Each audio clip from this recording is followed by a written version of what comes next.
Estamos de volta com o Jornal da Cidade. Vamos agora falar de saúde. Em 2020, a vacina da febre amarela será estendida para todo o país. Essa é uma das mudanças no calendário de vacinação do Ministério da Saúde para o ano que vem. O público-alvo da vacina da gripe também vai aumentar. Até este ano, a vacinação obrigatória contra o vírus influenza era para crianças de 6 meses até 6 anos de idade, gestantes e adultos a partir dos 60 anos. Agora, quem tem 55 anos já terá a vacina disponível nos postos de saúde. A ampliação deverá imunizar mais de 67 milhões de brasileiros. Nós estamos há mais de 20 anos realizando grandes campanhas nacionais de vacinação contra o vírus influenza. E tem se observado que a faixa etária de 55 a 59 também, uma vez se infectando pelo vírus influenza, poderá sim evoluir com complicações, como pneumonia e internação hospitalar. Outra mudança no calendário de vacinação para 2020 é a ampliação da cobertura da vacina contra a febre amarela. Por causa do aumento no número de casos da versão silvestre da doença, o Ministério da Saúde decidiu que todas as regiões serão consideradas áreas de risco. Isso significa que, desde que não haja contraindicações, qualquer habitante do Brasil precisa se vacinar contra a febre amarela.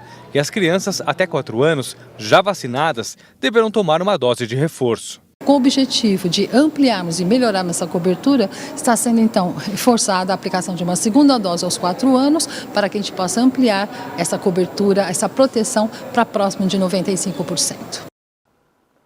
Ainda falando de saúde, olha só, a revista médica britânica The Lancet publicou um estudo mais amplo sobre os riscos do colesterol alto. Após analisar exames de 400 mil pessoas em 19 países, a publicação constatou que se o controle da doença começar até os 25 anos de idade, atenção, hein? É possível saber quais os riscos do paciente de ter um AVC ou então problemas cardíacos na vida adulta. Rafaela tem apenas 15 anos, mas já precisa fazer exames de sangue a cada 3 meses e toma remédio todo dia. É que ela herdou da avó e da mãe a tendência a ter colesterol alto. Quando eu descobri, o médico falava que era meio que culpa minha, tipo, você não come direito, você não faz isso, você não faz aquilo. Eu falei, meu Deus, estão me matando. Aí eu fiquei um pouco assustada, bem assustada, na verdade. Em casos como o de Rafaela, em que o colesterol alto é hereditário e não se altera mesmo com exercícios e boa alimentação, o uso de medicamentos já eram mais recomendados, segundo este médico. O que deve mudar a partir de agora, com um novo estudo, são os casos em que as mudanças de comportamento podem reduzir o mau colesterol. E essas prescrições passarão a ser feitas assim que o problema for percebido. Se você faz uma estimativa de risco, se você é muito alto risco, por exemplo, e precisa colocar um LDL colesterol, por exemplo, abaixo de 50, dificilmente você vai conseguir fazer isso apenas com atividade física e com alimentação. Nesses casos, as medicações são bem indicadas e necessárias. O estudo acompanhou 400 mil pessoas de 19 países durante mais de 40 anos. O que os pesquisadores comprovaram é que quanto mais tempo o colesterol ruim fica nas nossas veias, mais cedo ele pode provocar infartos e AVCs. Ou seja, quanto mais cedo começar o combate, melhor. Segundo a pesquisa, uma pessoa de 45 anos que apresenta nível de colesterol ruim alto e mais 2 fatores de risco, como obesidade e fumo, tem mais chance de ter um ataque cardíaco ou um derrame aos 75 do que aqueles que só apresentaram o indicador aos 60. Mas isso não quer dizer que os remédios serão indicados para todos os casos. De acordo com esses dados, nós colocamos essa pessoa, esse paciente, dentro de uma classificação e aí verificamos se ela médio, alto, por exemplo, ou muito alto risco. E aí sim nós instituímos o tratamento, seja ele não medicamentoso, com atividade física e com a mudança na alimentação, ou com a medicação. Em Belo Horizonte, pesquisadores da Universidade Federal de Minas Gerais, em conjunto com a Polícia Federal, desenvolveram, olha só, uma tecnologia de investigação, sabe para quê? Para identificar quando a carne bovina é adulterada. Karen começou a pesquisa ainda no mestrado em Química na UFMG, quando era estagiária do setor de perícias da Polícia Federal. O estudo, que avançou no doutorado, permite identificar adulterações em carnes bovinas in natura através de um método simples e de baixo custo. São injetadas substâncias em forma de uma solução, como sais e polissacarídeos, que eles têm a capacidade de aumentar a retenção de água da peça de carne. Então nós extraímos esse líquido da peça de carne, extraímos os dados químicos na forma de um gráfico, um espectro, e esse gráfico, o espectro, ele traz as informações da composição química da carne.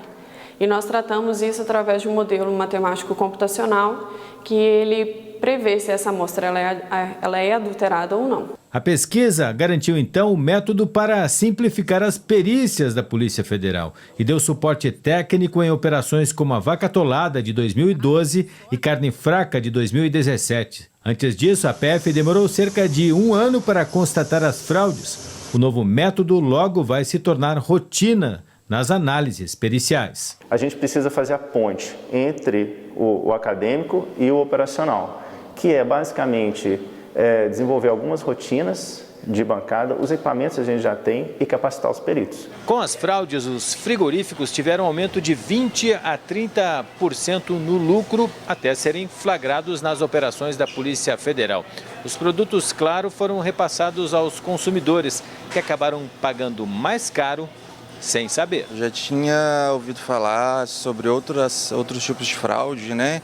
Até sobre a qualidade da carne, depois que perde, alguns aditivos que colocam, mas essa é nova para mim. Fazem de tudo para tirar proveito, né? E o consumidor é que paga o pato. Mas é difícil mesmo descobrir golpes na matriz da produção.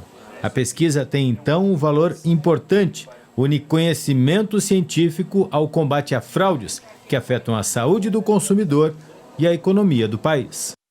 Nós vamos agora para o 45º Batalhão de Polícia Militar, onde está lá o Sargento Menezes, que vai passar para a gente aí as ocorrências policiais de destaque nas últimas 24 horas e também a Polícia Militar está divulgando um número muito expressivo com relação à segurança pública aqui em nossa cidade.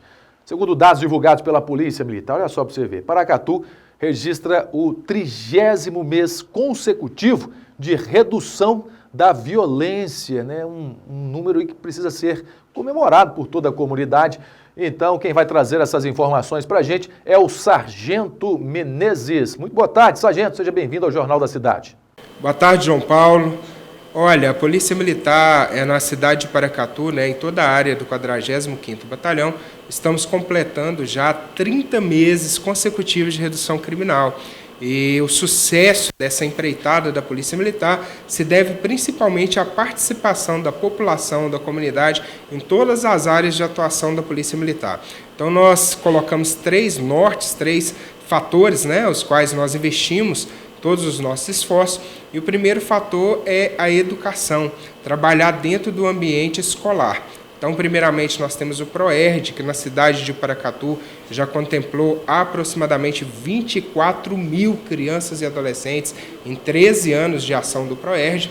Também temos em atuação hoje a Patrulha Escolar, que são militares que no dia a dia, na rotina das escolas, sempre fazem visitas periódicas às escolas, priorizando aquelas escolas que houve algum registro de ocorrência ou alguma situação, né, contrária ao estabelecimento de ensino.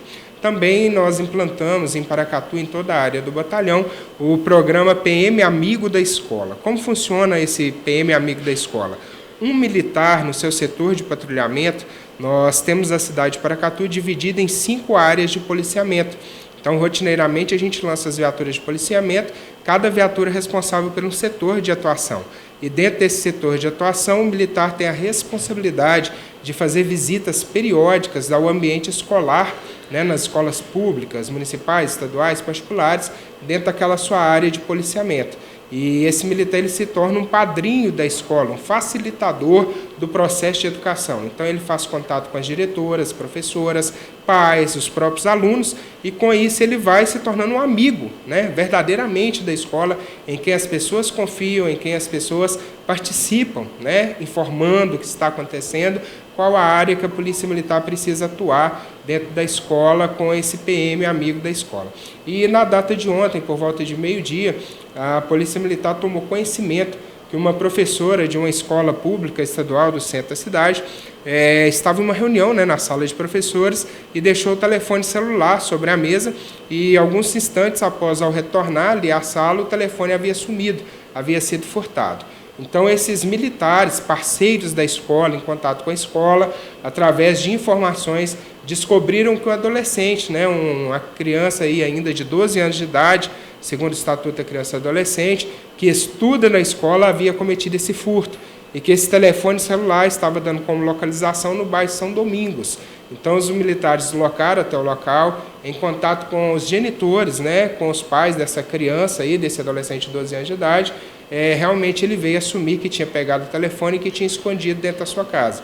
Uma informação que ele não soube explicar é porque ele havia retirado o chip e o cartão de memória do telefone, que é uma ação bastante comum de quem comete furto ou roubo de telefone, instantaneamente já retira o chip para que as pessoas, dona do telefone, né, o proprietário, ou até mesmo tentando desativar o sistema de rastreamento do telefone. Nesse caso, é um telefone moderno, de última geração, tinha um rastreador do próprio fabricante e, através disso, foi emitido o sinal de localização de onde o telefone estava. Então, uma ação bastante proveitosa, bastante, né, de ação positiva da Polícia Militar, nesse sentido de ter recuperado esse celular, né, por ato, né, e obrigação. Esse adolescente foi conduzido até a delegacia, junto com seus pais, acompanhado de seus pais, foi feito o registro da ocorrência para que todas as providências policiais cabíveis ao fato fossem adotadas.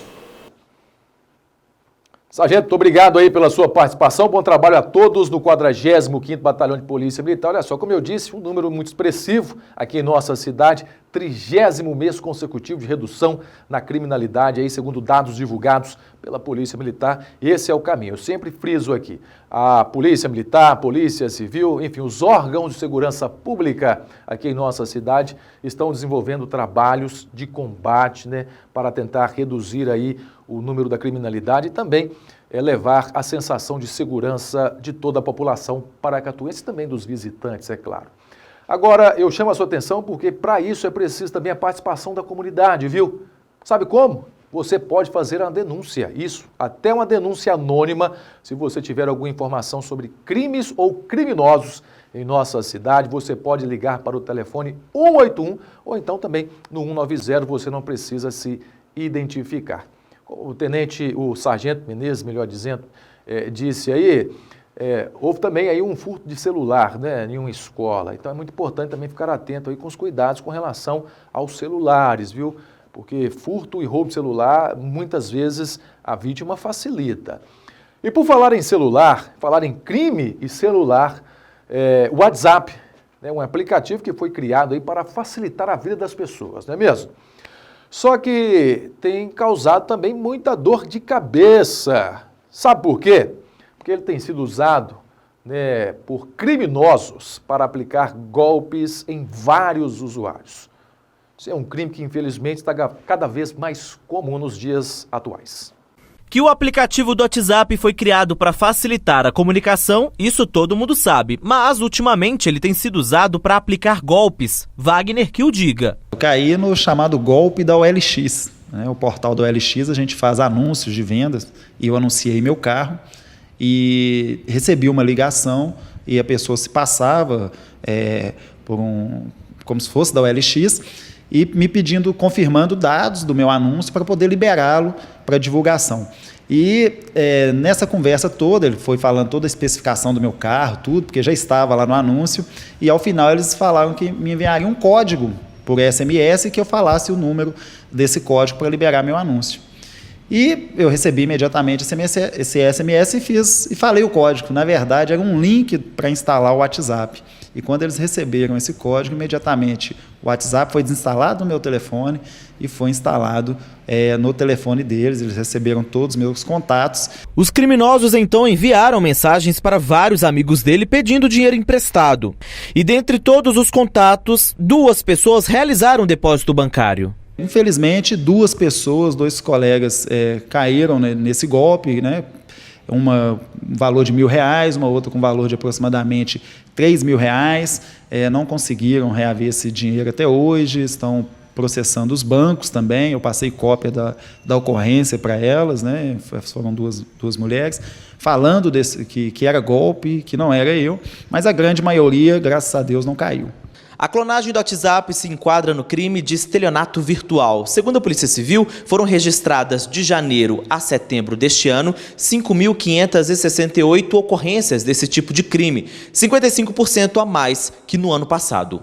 O golpe basicamente funciona da seguinte forma: a pessoa tem um número disponível em algum local, em uma rede social, em alguma loja virtual de venda, e esse número, o bandido tem acesso a esse número, liga para a vítima, falando que há algum problema com aquele site, ou enfim, com alguma história cobertura, né? Usando essa engenharia social. Eles entram com esse número solicitando em um novo aparelho o WhatsApp, né, o aplicativo WhatsApp, e o aparelho anterior recebe uma mensagem de confirmação. Eles solicitam essa mensagem de confirmação para a vítima como se fosse uma atualização de um site de venda, por exemplo, e aplicam esse número clonando, entre aspas, o WhatsApp. E aí, usando daquela falsa condição, solicitando valores imediatos. A pena prevista para estelionato virtual é de 1 a 5 anos de prisão. A tipificação é a clássica do estelionato do Código Penal do artigo 171, com pena de 1 a 5 anos. Só que há uma modalidade nova, vamos dizer que é um estelionato virtual. Ao longo do tempo, a sociedade migra, a sociedade muda, vai se alternando. O crime vem junto dessas mudanças e vai migrando também. O delegado dá algumas dicas de segurança para evitar esse tipo de golpe. No próprio aplicativo você pode acessar e fazer essa dupla segurança, já ajuda bastante. Segundo ponto, ficar atento a esse tipo de ligações pedindo informações. O terceiro ponto, quando você receber uma mensagem de alguém solicitando algo muito emergencial, valores de forma muito emergencial, desconfie. Tente contato de outra forma, tente ganhar um prazo. A vítima, avise em outras redes sociais. Nós temos várias outras formas de comunicação. Avise, olha, o meu celular está com problema, eu estou sem comunicação no WhatsApp. Essas mensagens não são minhas. Você vai ver a seguir, Belo Horizonte completa hoje 122 anos. Na reportagem especial você verá pontos referenciais no comércio da capital mineira há muitos anos. Eu volto já.